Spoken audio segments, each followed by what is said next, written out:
ஓம் ஸ்ரீ குருப்யோ நமः.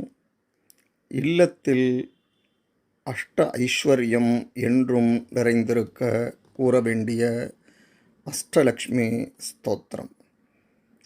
சுமனசவந்தித சுந்தரி மாதவி சந்திர சகோதரி ஹேமமயே முனிகணவந்தித மோக்ஷப்ரதாயினி மஞ்சுளபாஷினி வேதனுதே பங்கஜவாசினி தேவசுபூஜித सद्गुणवर्षिणि शान्तियुते जय जय हे मधुसूदनकामिनि आदिलक्ष्मी सदा पालय माम्. आयि कलिकल्मषनाशिनि कामिनि वैदिकरूपिणि वेदमये क्षीरसमुद्भवमङ्गलरूपिणि मन्त्रनिवासिनि मन्त्रनुते मङ्गलदायिनि अम्बुजवासिनि देवगणाश्रितपादयुते जय जय हे मधुसूदनकामिनि धान्यलक्ष्मी सदा पालय माम्. धैर्यलक्ष्मी जय वरवर्षिणि वैष्णवी भार्गवी मन्त्रस्वरूपिणि मन्त्रमये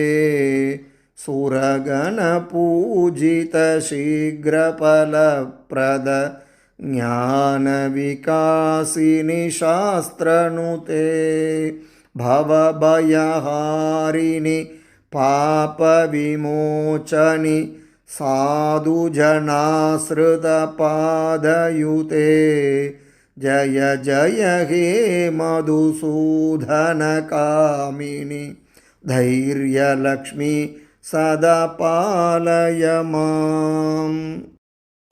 गजलक्ष्मी जय जय दुर्गतिनाशिनि कामिनि सर्वफलप्रदशास्त्रमये रथगजतुरगपदादिसमावृतपरिजनमण्डितलोकनुते हरिहरब्रह्मसुपूजितसेविततापनिवारण पादयुधे जय जय हे मधुसूदनकामिनि गजलक्ष्मी सदा पालय माम्.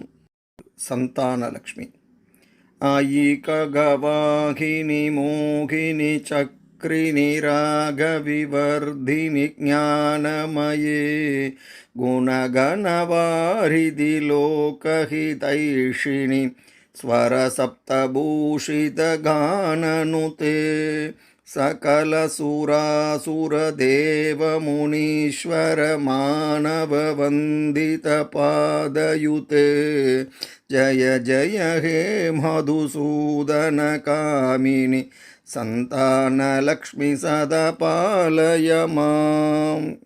विजयलक्ष्मी जय कमलासिनि सद्गतिदायिनि ज्ञानविकासिनि गानमये अनुदिनमर्चितकुङ्कुमधूसर भूषितवासितवाद्यनुते कनकधरस्तुतिवैभववन्दित शङ्करदेशिकमान्यपदे जय जय हे मधुसूदनकामिनि विजयलक्ष्मी सदा पालय माम्.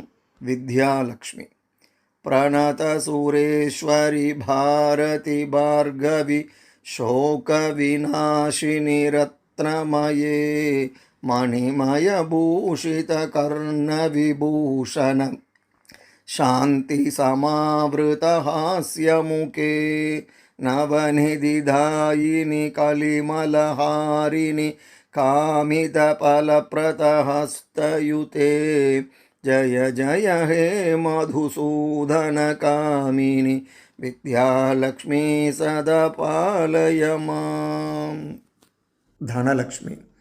धीमि धीमि धिं धीमि धिं धीमि धिं धीमि धुन्धुपिनादसुपूर्णमये घुम घुम कुङ्घुम कुङ्घुम घुङ्घुम शङ्खनिनादसुवाद्यनुते वेदपुराणेतिहाससुपूजित वैदिक मार्गप्रदर्शयुते जय जय हे मधुसूदनकामिनि धनलक्ष्मीरूपेण पालय माम्।